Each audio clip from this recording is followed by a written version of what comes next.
Aujourd'hui à RPM, le Volkswagen Atlas Exec-Line 2024.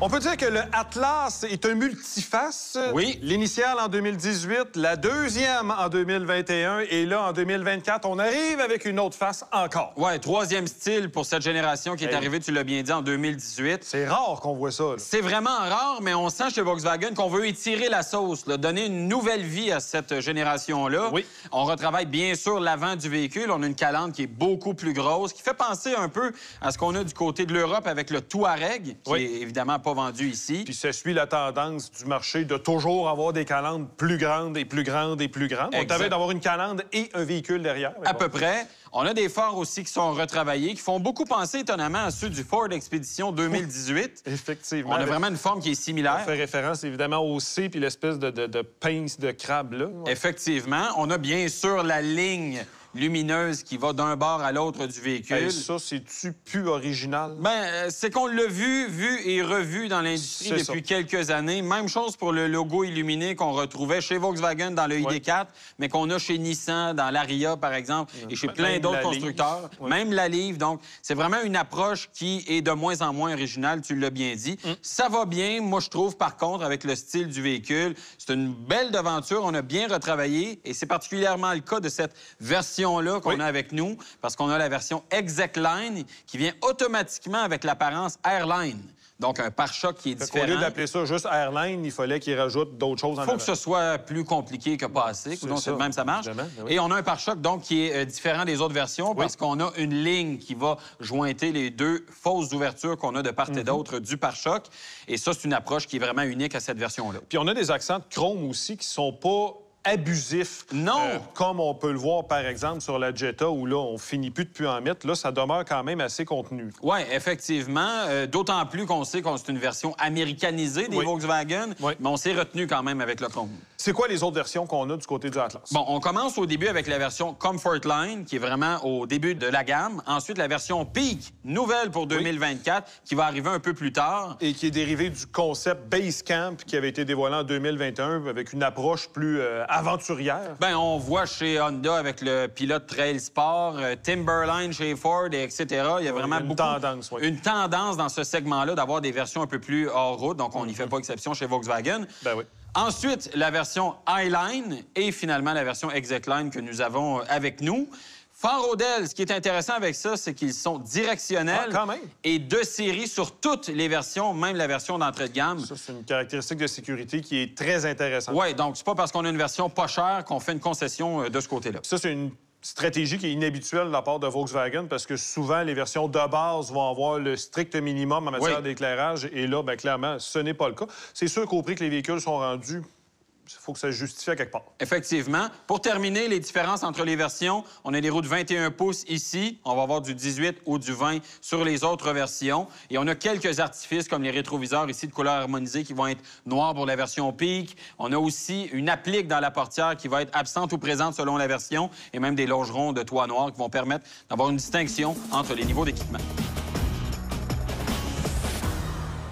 Le chrome est un peu plus contenu à l'avant du véhicule, mais dès qu'on arrive sur le côté, là, on voit que la sauce à l'américaine prend le dessus. Ben écoute, il y a du chrome autour des fenêtres, il y a du chrome dans l'applique sur la portière avant, du chrome dans le bas du véhicule, du chrome à l'arrière en dessous des feux, du chrome dans le bas du pare-choc.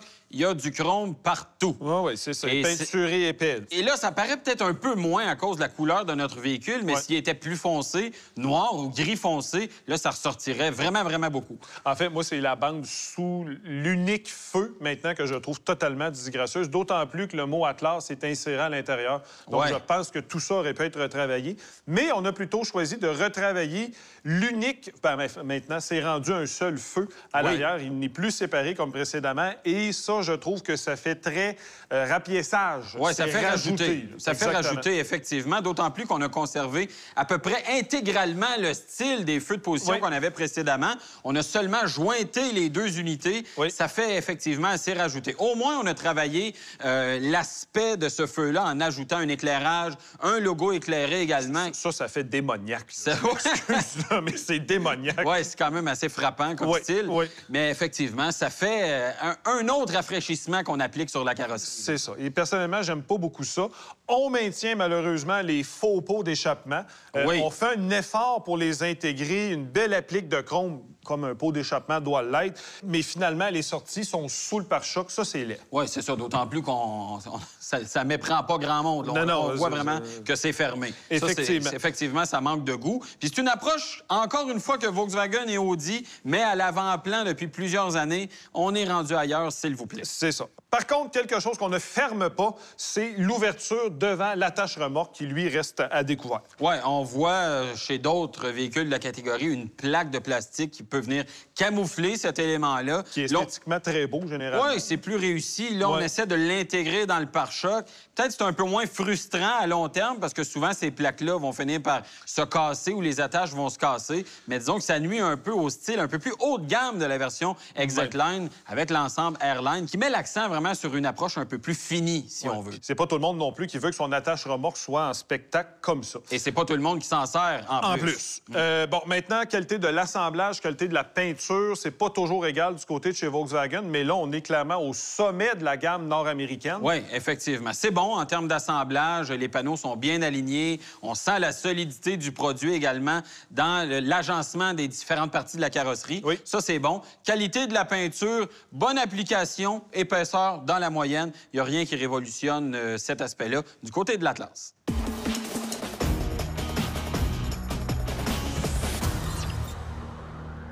L'Atlas est un gros véhicule et ça paraît quand on vient pour prendre place à bord parce que les sièges sont vraiment rentrés vers l'intérieur. On doit donc enjamber le seuil et se propulser quasiment à bord du véhicule.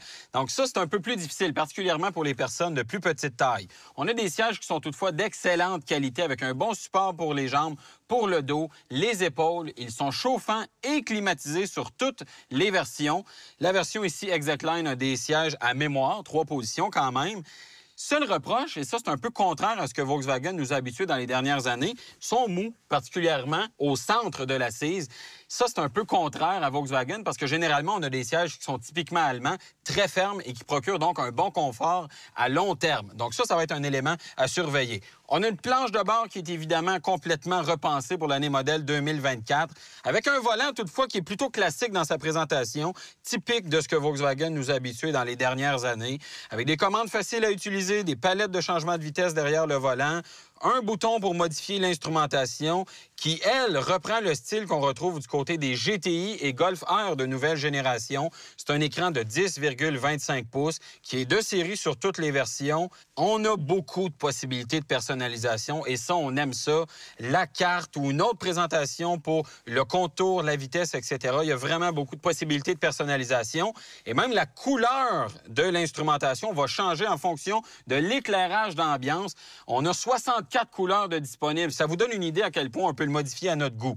ExactLine nous amène également un affichage tête haute qui est assez de petite dimension, mais qui comprend quand même l'essentiel des informations. Au centre, là, c'est complètement repensé par rapport à la précédente génération. Nouveau système d'infodivertissement, 12 pouces de série pour toutes les versions, une interface qui est bien présentée, une excellente qualité graphique. On a toutefois des icônes qui sont à peu près pareilles, donc c'est difficile de s'y retrouver. On doit naviguer dans les menus. Ça demande honnêtement une bonne période d'adaptation, d'autant plus que le système est assez lent. On peut demander plusieurs choses au système, puis à un moment donné, on sent qu'il est lent à réagir, qu'il ne répond pas à nos commandes. Et ça, c'est plutôt inacceptable pour un véhicule qui vient d'arriver sur le marché. D'autant plus qu'on a des commandes à glissière dans le bas qui sont, bon, bien positionnées, faciles à utiliser, mais tant qu'on est de jour, parce que de soir, elles ne sont pas rétro-éclairées. Allez comprendre quelque chose là-dedans. On avait critiqué le ID4 en 2021 à cause de cet aspect-là, et c'est toujours pas corrigé 3 ans plus tard. Volkswagen nous dit, oui, on travaille à ce que ce soit corrigé, mais pourquoi on ne l'a pas fait pour un véhicule qui vient d'arriver sur le marché? Moi, je comprends rien là-dedans. Un peu plus bas, on a 4 boutons entre les bouches de ventilation qui nous permettent de choisir le mode de conduite, les assistances à la conduite et les commandes de climatisation également qui vont se déployer dans l'écran central. Au moins, l'ergonomie est bonne, l'écran est bien placé, mais honnêtement, la facilité d'utilisation devrait être revue de ce système-là. Console centrale, c'est bien présenté à une bonne hauteur. Un levier de vitesse qui est maintenant électronique, comme ce qu'on a du côté des Golf R et GTI, encore une fois. Un espace de rangement, 2 porte-gobelets et un accoudoir central qui nous donne quand même un bon espace de rangement, tout comme le coffre à gants et les vides-poches dans les portières qui sont assez volumineux quand même. Ici, on a un intérieur de couleur beige Setland, qui est quand même assez haut de gamme dans l'approche, avec des appliqués de bois qui sont peut-être pas du vrai bois, mais qui sont, somme toute, bien présentés, des jeux de couleurs, etc. Moi, je trouve que c'est vraiment réussi et surtout une très bonne amélioration par rapport à ce qu'on avait précédemment. Et en termes de qualité d'assemblage, de qualité de matériaux, c'est vraiment réussi. Ça paraît que c'est un véhicule qui est quand même assez haut dans la gamme Volkswagen parce qu'on n'a pas de concession à faire en termes de qualité d'assemblage.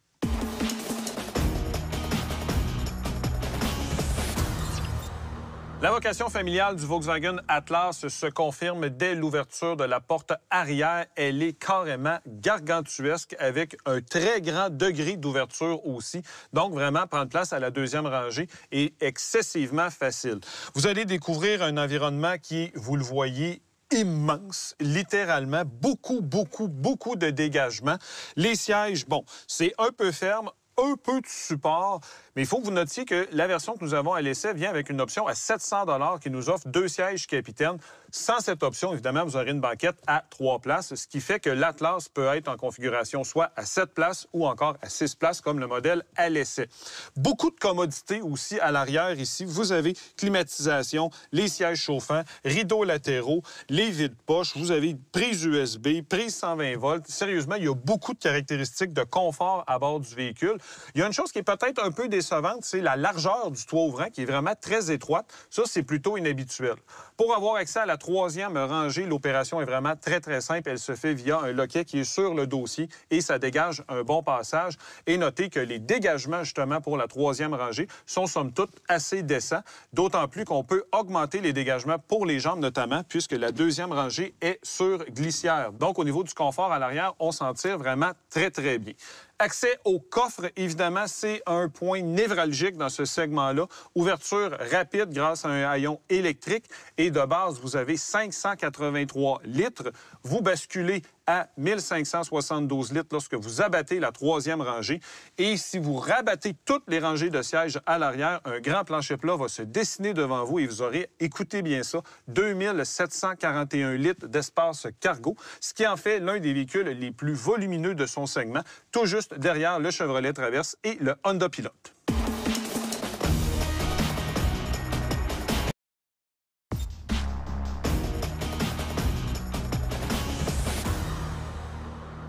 Samuel, tu trouves pas qu'on va pousser fort un peu? 4400 livres en arrière d'un VUS avec un 4 cylindres. Oui, mais le véhicule est techniquement capable d'en prendre. On annonce 5000 livres de capacité de remorquage et on annonce ça avec le 4 cylindres, justement, sous le capot. Donc, il doit être capable de livrer la marchandise. Et on va valider ça à l'instant.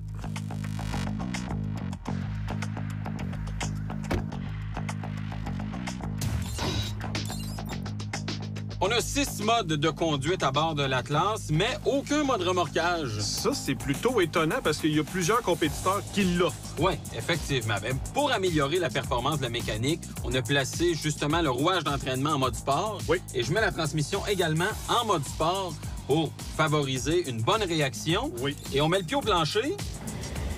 Ça décolle lentement. Mais on sent qu'on a du couple à bas régime. On est à 1600 tours minute pour le couple maximal. Ouais. Et honnêtement, ça tire, là. Le petit moteur, comme on pourrait dire en bon québécois, il y en a plein basket. Oui, il râle. C'est sûr qu'on l'entend beaucoup travailler. Oui, puis c'est pas très harmonieux, disons, comme mélodie, là. Mais les bruits sont quand même contrôlés pour ce qui est de l'intrusion dans l'habitacle. Honnêtement, ouais. Je me serais attendu à pire que ça. Bon, transmission qui a des changements de rapport assez francs. Deuxième au troisième rapport, par contre, on a senti une secousse. Oui. Ça a déstabilisé légèrement le véhicule, mais ce qui fait foi de tout, vraiment, c'est le temps. Avec la remorque de 4400 livres, on est à 14,9 secondes. OK, j'ai pas vraiment eu cette impression-là. Ça me semblait interminable, mais c'est somme toute rapide, là. C'est somme toute rapide, considérant la charge qu'on a. On a également fait le test sans charge derrière le véhicule, 7,6 secondes. Ça, c'est très bon. Donc, 2 temps qui sont inférieurs à ce qu'on avait eu avec un Atlas Cross-Sport à moteur V6. Quand même, fait que l'abandon du V6 est bénéfique pour l'Atlas. Oui, ça marche, le 4 cylindres.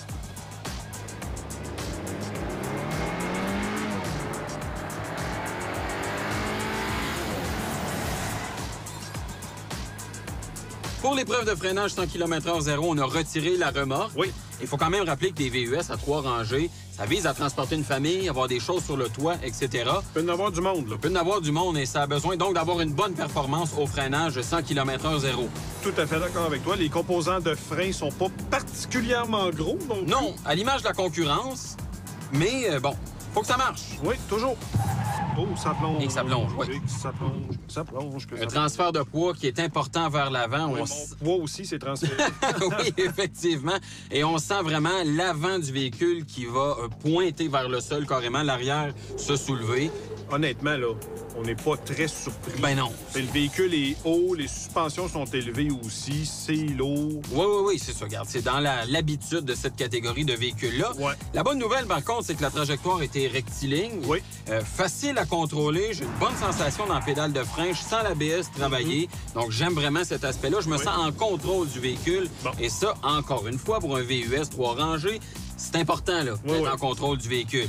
La distance, 38,3 mètres. Ben ça, c'est bon. Oui, c'est bon. Considérant la vocation, ça marche. Oui.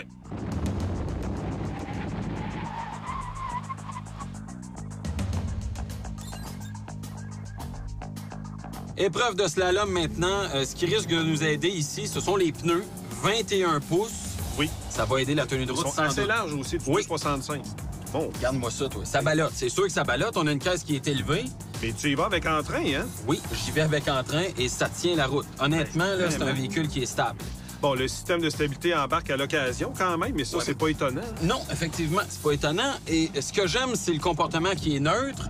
La direction manque de rapidité un peu, là. Elle est très démultipliée. Oui, c'est ça, parce que je te vois, il te manque de bras, là. Il manque de bras un peu, mais il reste que elle est précise. Je me sens en contrôle du véhicule et ça, c'est une bonne nouvelle. Oui. Les pneus ont chanté une petite affaire, mais sérieusement, pas de manière démesurée ou inhabituelle, du moins pour l'exercice qu'on a fait. Non, mais je rappelle, on est dans un VUS à 3 rangées. À un moment donné, là, c'est un véhicule qui est gros, qui est haut sur pattes aussi. Et considérant ces éléments-là, c'est réussi là, pour le slalom. Oui, parce que ça n'a pas tant ballotté. Du moins, ça a moins ballotté que ce à quoi je m'attendais. Donc oui, effectivement, ça a bien été.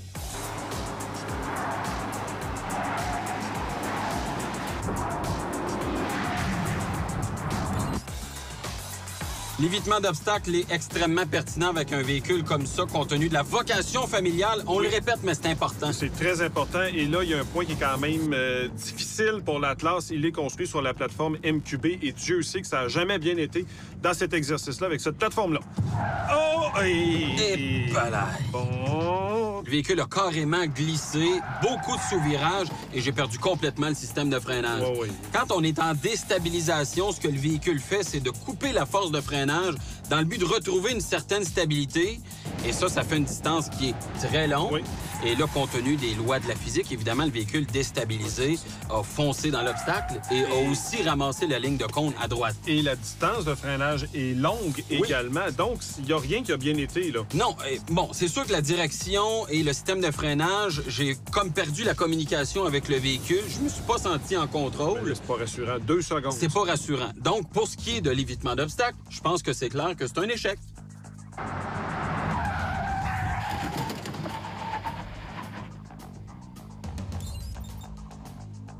Quels sont les paramètres pour le freinage automatique d'urgence du Volkswagen Atlas? Bien, comme la majorité des véhicules sur le marché actuellement, ça fonctionne avec un système de caméra et de radar. Oui. Dans le cas présent, pour ce qui est de la détection de véhicules et motos, on est de 5 à 250 km/h. Et pour ce qui est des piétons, on est de 5 à 85 km/h. On le fait à 60.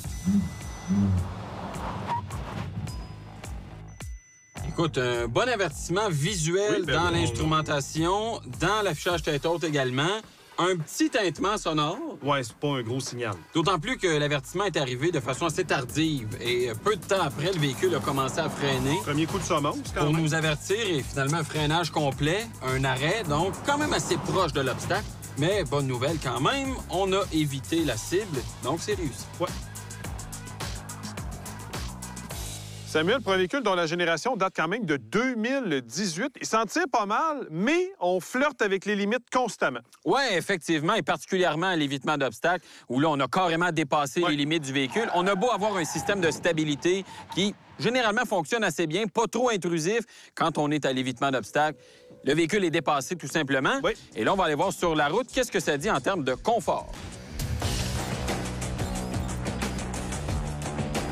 Samuel, moi, mon premier sentiment, c'est que c'est moins lourdeau. Ben, effectivement, on peut qualifier le comportement routier du véhicule d'améliorer par rapport à 2023. On a moins l'impression de conduire un coffre-fort, quelque chose de lourd qui prend beaucoup de place sur la route. Malgré l'encombrement du véhicule, la calibration des suspensions de la direction a été retravaillée pour en faire un véhicule qui nous donne un sentiment d'agilité supérieure. Ce qui est drôle, c'est qu'en fait, quand tu regardes le poids d'une version V6 2023 et précédent, et aujourd'hui, on est à quelques kilos de différence. Donc, c'est à peu près même affaire. C'est vraiment au niveau du travail qui a été fait par les ingénieurs qu'on voit la différence. Oui, puis on a justement plus de plaisir à le conduire au quotidien parce qu'on se sent plus à l'aise en circulation urbaine, entre autres, parce que, je le disais, malgré l'encombrement du véhicule, c'est facile de se faufiler dans la circulation. On a un bon couple aussi à bas régime avec le 4-cylindres. Ça, c'est le gros avantage du transfert. Ben oui, parce qu'on a du couple facile d'avoir de la puissance rapidement. C'est un véhicule qui est plus rapide, plus réactif qu'auparavant.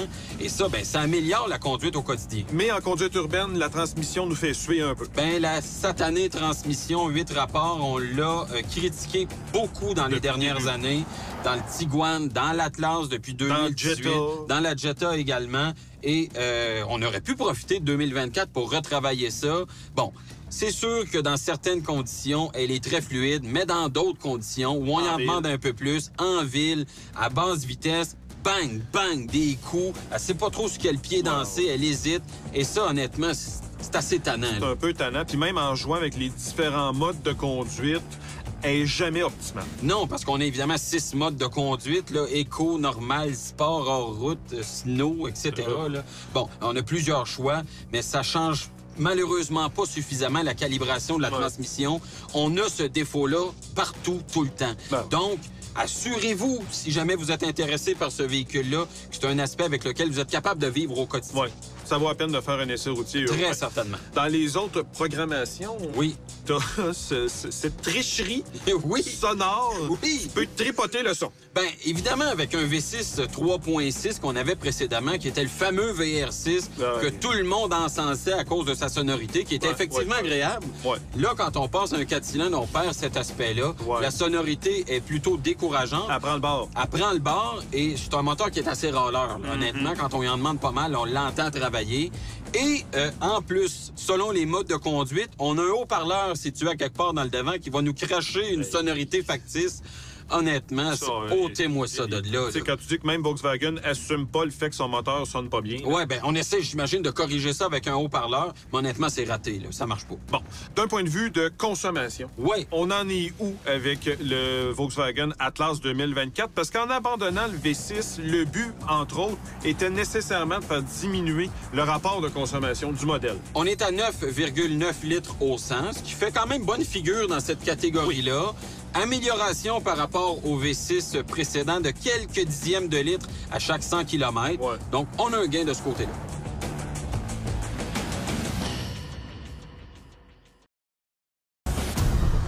Les pour et les contre. Bon, rendement global de la motorisation qui est nettement amélioré par rapport à ce que c'était. L'habitacle également qui a progressé. Et bien sûr, le rapport prix-équipement qui nous en donne quand même pas mal pour notre argent. Et pour ce qui est des points négatifs, maintenant, on parle de la fiabilité à valider, surtout quand on se base sur ce qui était la précédente génération.